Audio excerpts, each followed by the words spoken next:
Twilight Forest is quite an old mod, so I was quite curious to find out if it was actually as good as people have told me.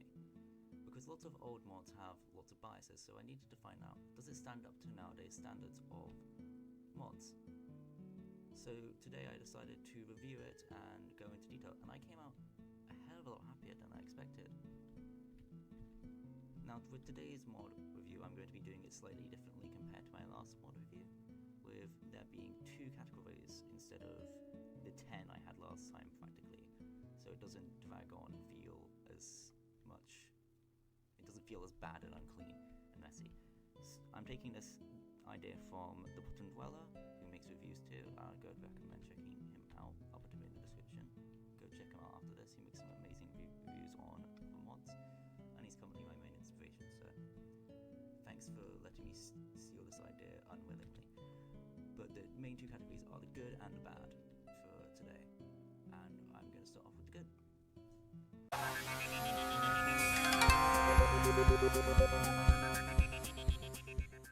I have to say straight away, there's a lot to like about the Twilight Forest, with it having, in my opinion, really interesting items and blocks to check out, which in general benefit the player but doesn't give you something too overpowered like a Lightfall or something.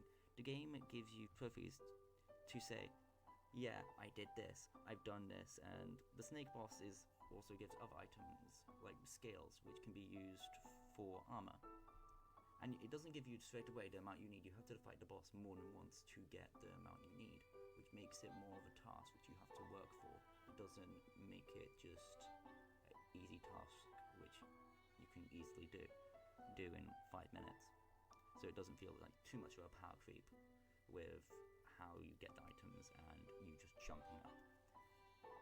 In general, the structures in the mod were really good, with having lots of different ways of how they deal with the player, with structures which have stronger bosses having lots of security before, with tons of spawners and lots of different areas to trick the player into going into more deadly areas. Some of the structures also had more interesting ways to stop the player from doing what the person doesn't want you to do, the mod creator doesn't want you to do, with the maze doing damage to you if you try to break the maze itself, or if you jump on top of the maze you take damage, which I thought was more of an interesting way of dealing with it, having it kind of be like thorns instead of just an invisible barrier. I thought that was a better way for them to deal with it, in my opinion.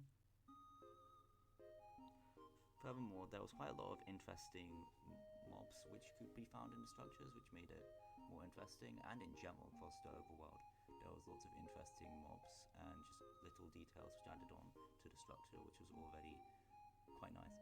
I liked having deers and like rabbits and stuff walking around the overworld. It just it added more stuff to the mod, in my opinion, and it just made it feel more alive and less like a barren wasteland.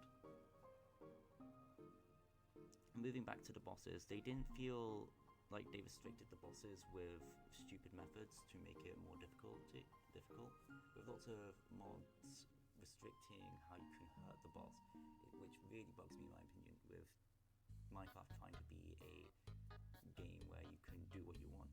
It shouldn't be really restricted, in my opinion. The mod doesn't restrict you, which I thought was a very big deal in my opinion. It just adds with the Lich boss, you have to hit it back 3 times. You have to hit its own attack 3 times, which was to be actually able to fight it normally, which I thought was a more of a better way of dealing with it, in my opinion. But there were, as much as there was good stuff, there was a couple bad things which I wanted to note. Not too many, it was a really good mod, so.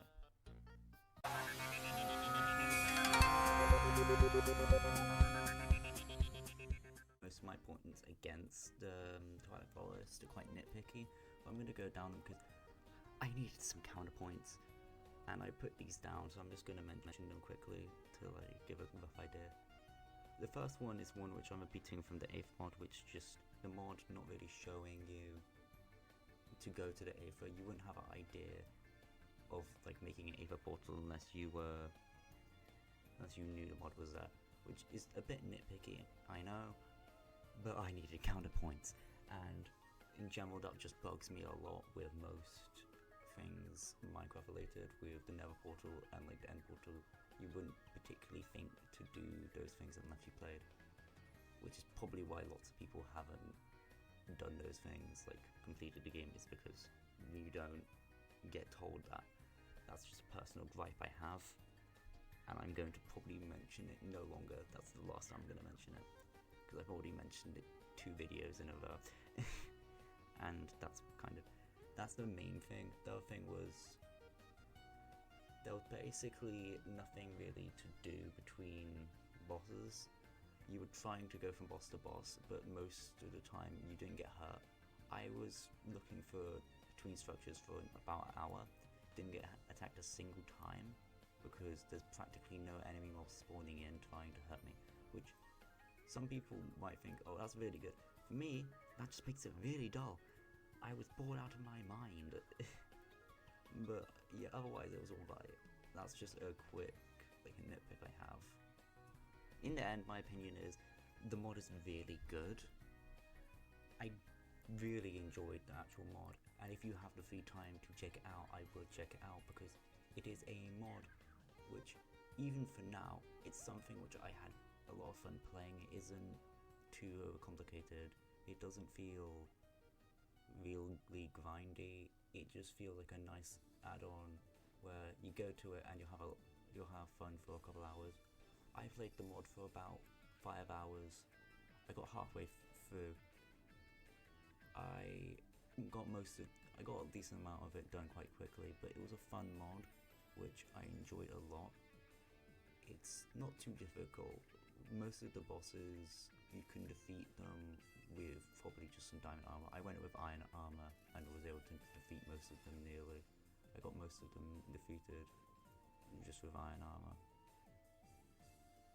But yeah, it was really enjoyable, and I liked some of the items it gave you, and that's the main things I like about it.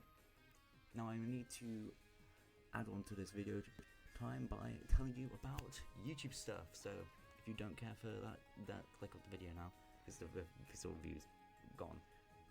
So it's now just the people who I don't know why I didn't click off. But if you really enjoy like these kind of reviews, consider subscribing. That feels so long to say, my god. And maybe join a Discord server and stuff like that. And also check out I forgot his name, fuck. I forgot his name, fuck. Check out the Underdweller. He makes some really good reviews, so if you like content like this, he's probably the person you watched before, but I would recommend checking out his stuff if you haven't already.